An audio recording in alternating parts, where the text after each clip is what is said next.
Okay, here we are back. So here our objective will be how do we create a database and read its information. That will be our objective for this lesson. So without much ado, let's get going. So our database, the database we're going to be using is going to be MySQL, MyAdmin. So heading to, once you've installed WAMP and you head to localhost phpMyAdmin, which is another software that sits on top of the MySQL database, I'll be able to come here. As this user, which happens to be the super user, the username is going to be root and the password is going to be nothing. I'll simply click on go, and here, cool, I am into a database and I can click here and see the other databases that exist here.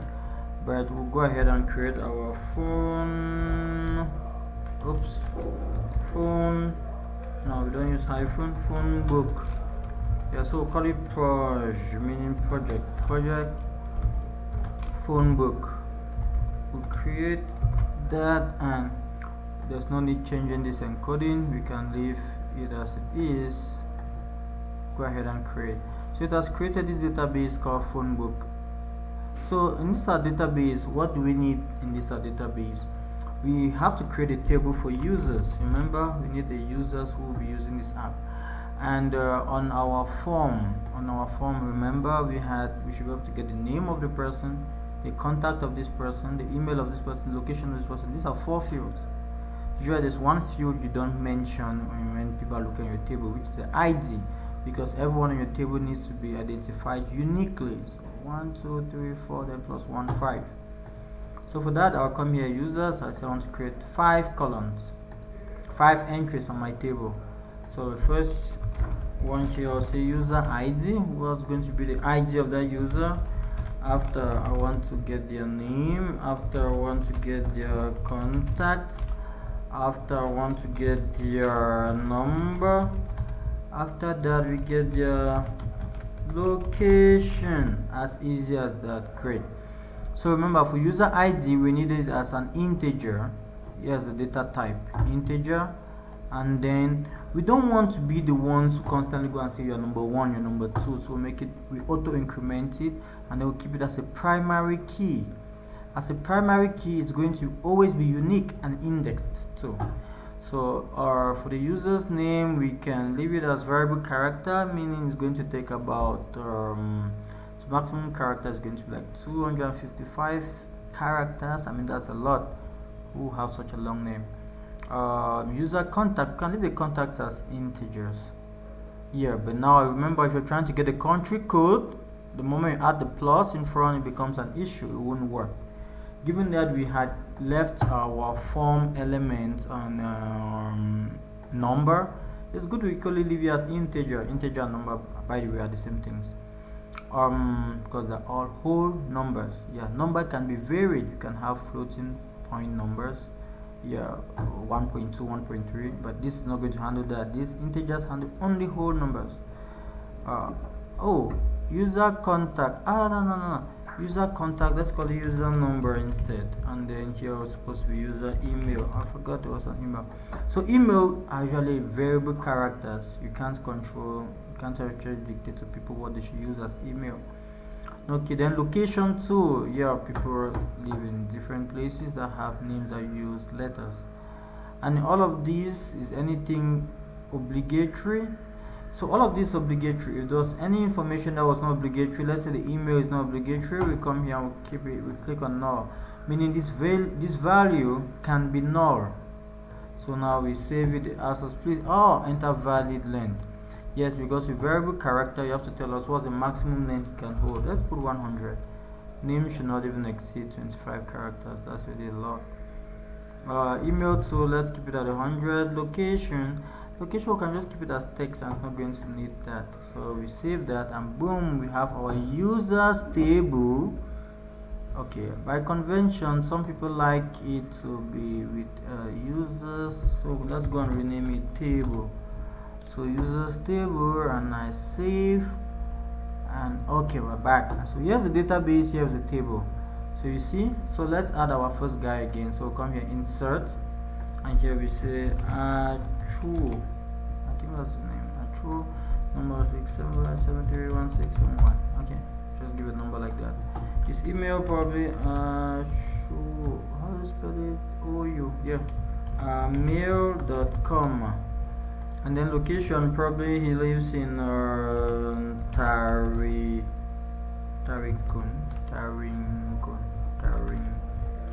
I hope I got it right. Bamenda. Tarinkun is in Mancon. Bamenda, Tarinkun. Mancon, Bamenda. Yeah, we can leave it as such. And let's add his friend. His friend is probably called Felix. Number 6757316. And what's his email? Let's say Felix is not an email address, and Felix resides in Yaoundé in Obili. Obili is in Yaoundé. Yeah, let's keep it like that, and we add these two people. Great. So here, yeah, information has been added. You see how easy it is for someone just come here. I mean, with no programming knowledge, you should be able to do this. So we're going to browse the information present. Remember our CRUD. So when we're browsing information, it means we're reading information. And you see the syntax is different. Select. By the way, we'll click on SQL here in a while and see all of that. The moment, let's see our database. So on our database here, we're able to see our users. You see their names. You see their contact numbers, emails, and all of that. So if we click on SQL here, we're able to see this our CRUD operations. Create means insert. That's what we just did here, and I'm leaving this because we'll be using it shortly. That's create. Create. Read is select. You can select all, as well as you can select some parameters, I mean some values, removing some and then leaving some.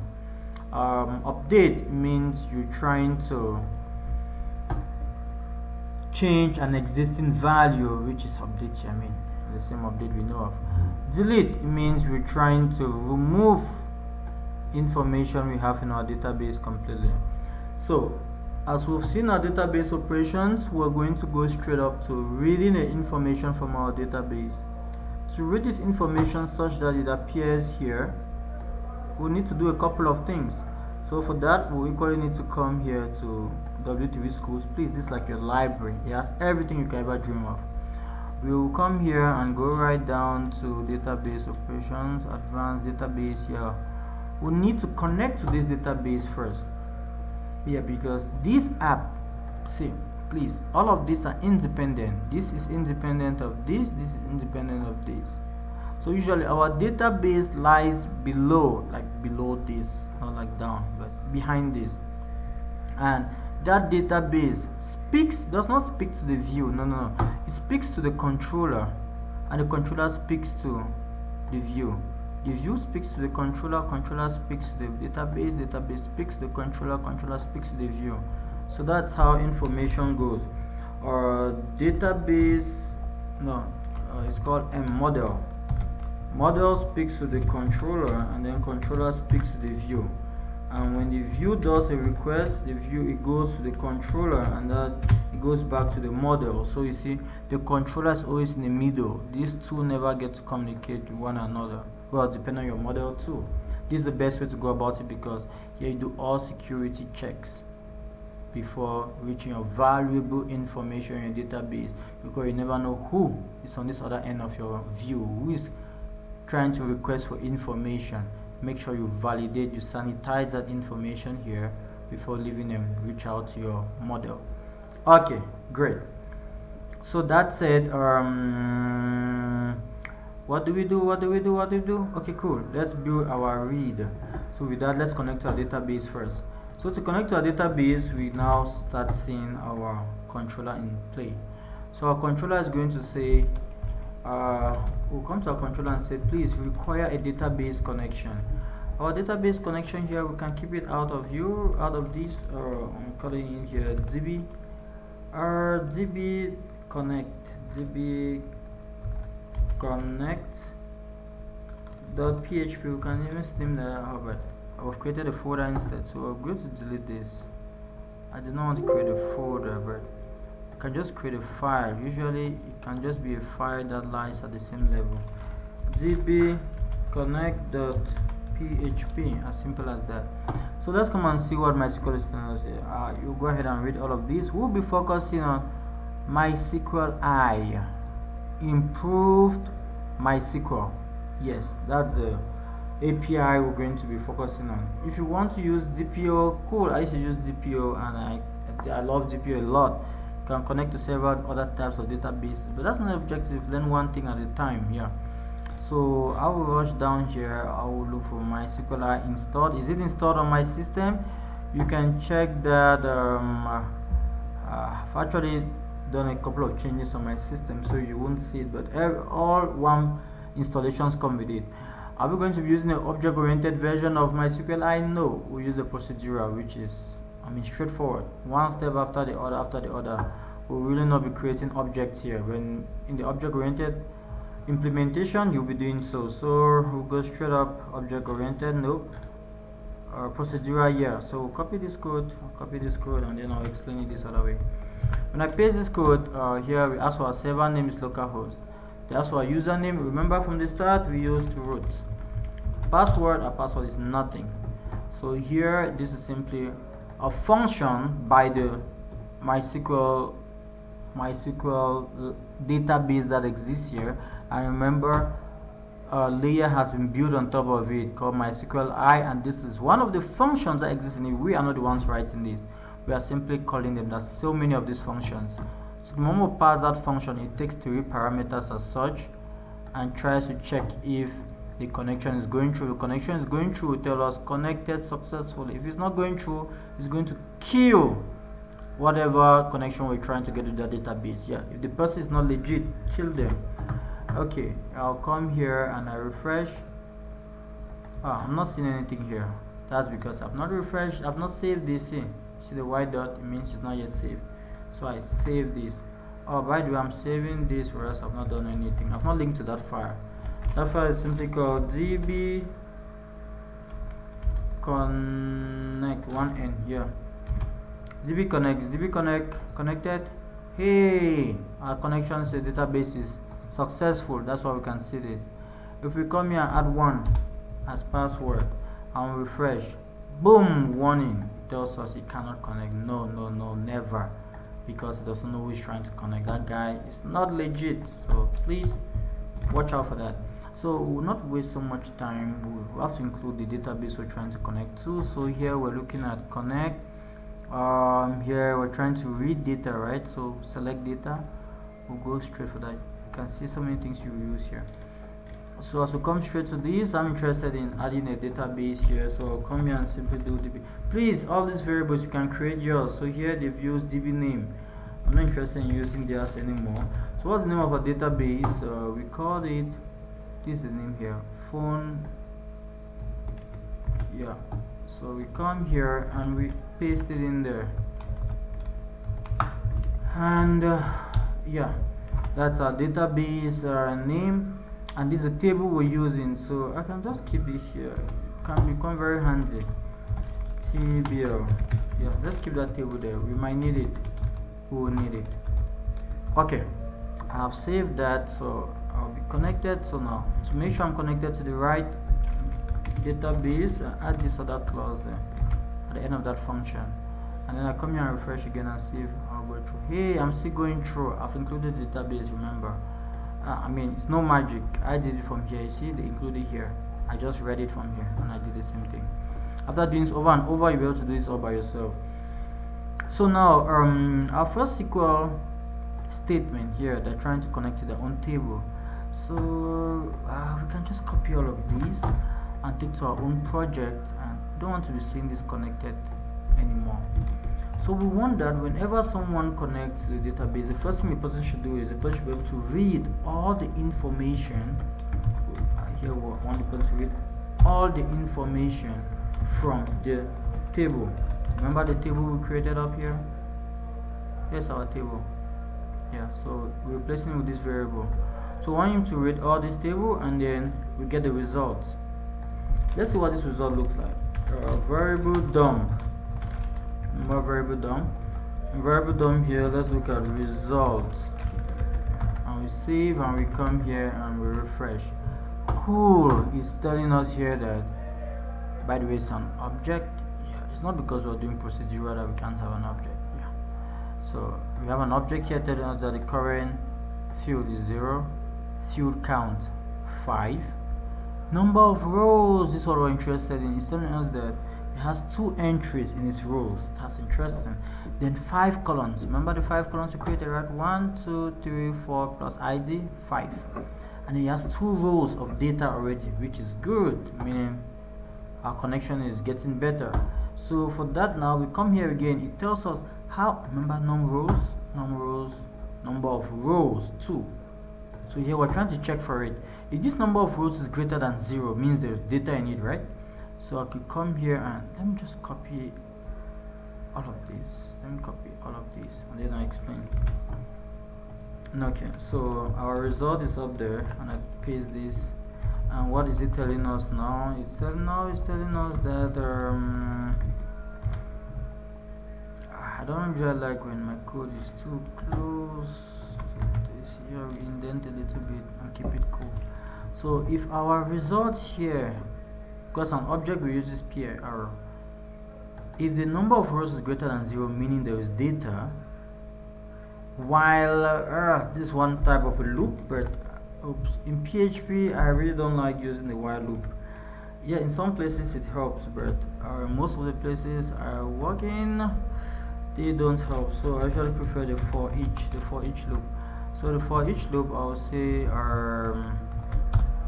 if this results, there is another method. This is a method, by the way, or a function or a parameter. There's another one called fetch all, meaning I want to get all the data. I'm asking to get me all the data and call it res. So here, as in loops, you get that big array and then you iterate over it. So I've kept it as res. So what am I doing here? I would just simply like to see how is that information organized. I call it here res. And then I come here, I delete this. Let me make the code look clean. If for each I think there's an issue here. Okay, my code seems to have okay, I was forgetting something. Oh cool, this for each belongs to this guy. Yeah, so let's indent our code properly. Also, if there is information, loop over it. If there isn't information, tell us there was 0 information. So we save that and we come here and refresh. Good, it's telling us to keep this information which we can take out now, given that we have understood this. And it tells us here that call to undefined function variable dump is variable dump. So you're dumping variables. Good, you see, in our first array we got Acho, the second one we got Felix. So we're up to something, interesting. Please, the fact that this data is like this is because, remember, we were striking on enter after entering everything, so there was a new line break for each of the parts of the country where this guy was living. So okay, yeah, before we're distracted by that, okay, we're getting this information here. So I prefer to see for each result here as we're getting users, I'll simply say here users should be equal to, so I'm building an array here of all my users. So while building this array of all my users, one nice thing you should always do is, in PHP, in some versions it will work, declare that variable first and declare the type of variable, which is an array I want, and then here.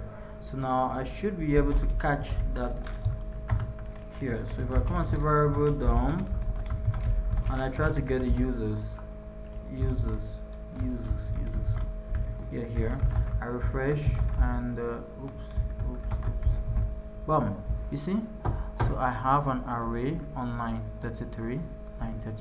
This array has the first value is still an array made up of so much information.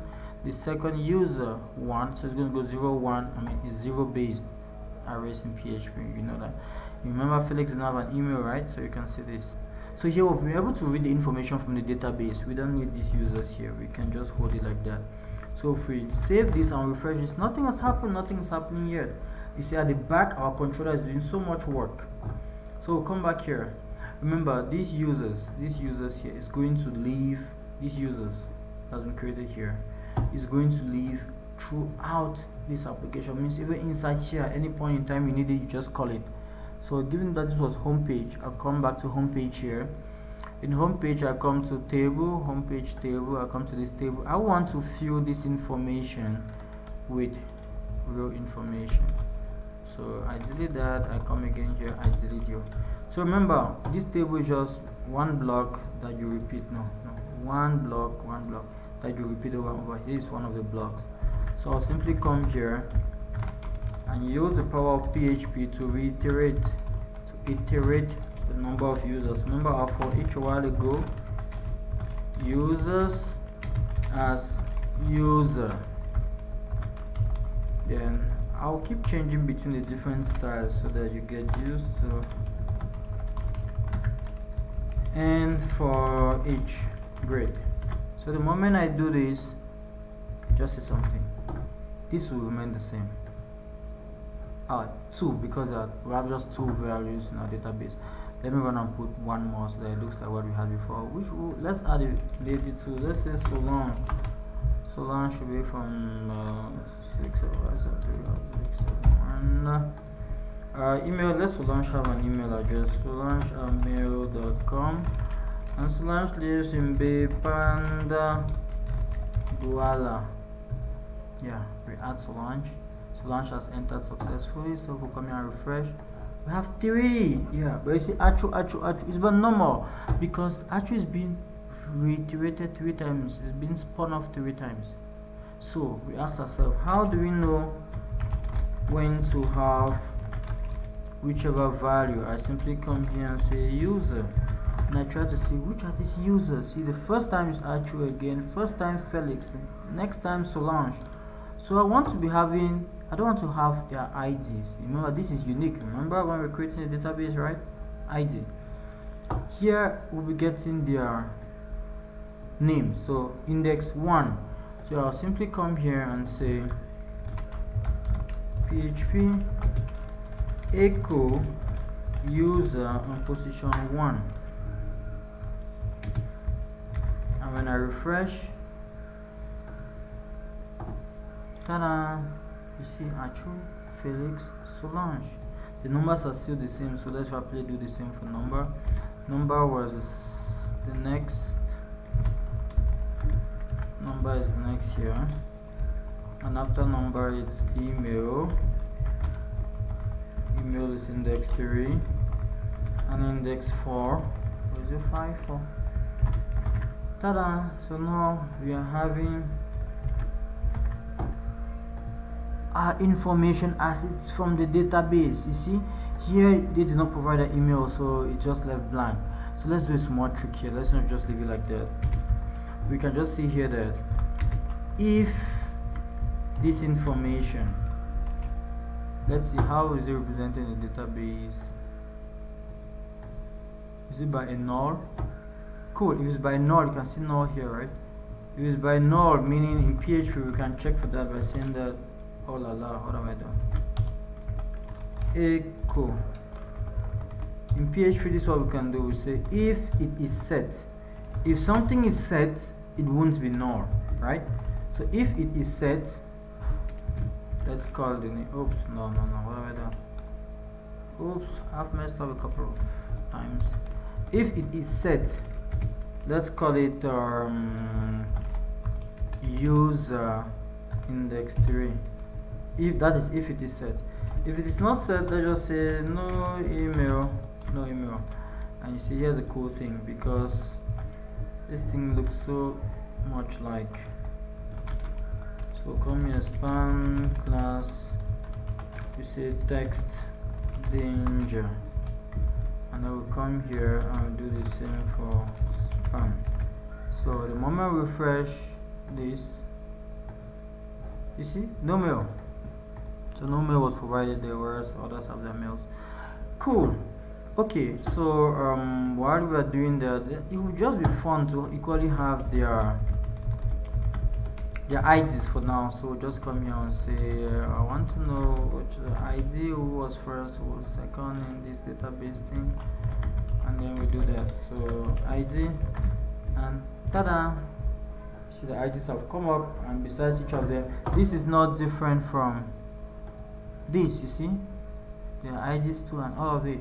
So our objective is to build something like this where anyone can just come and click around and they're using without any notion of code writing, just like we use our phone books on our phones and we easily fill in information and all the rest. So for that we've been able to make this guy interactive. It now relies on information from the database. Let's see if that's true. So if we come here and we insert one more person, insert. This time around, let's look for another girl. Why is no name coming up? Karin. Okay, let's look for Karin. 671. And then email, let's say karin@mail.com.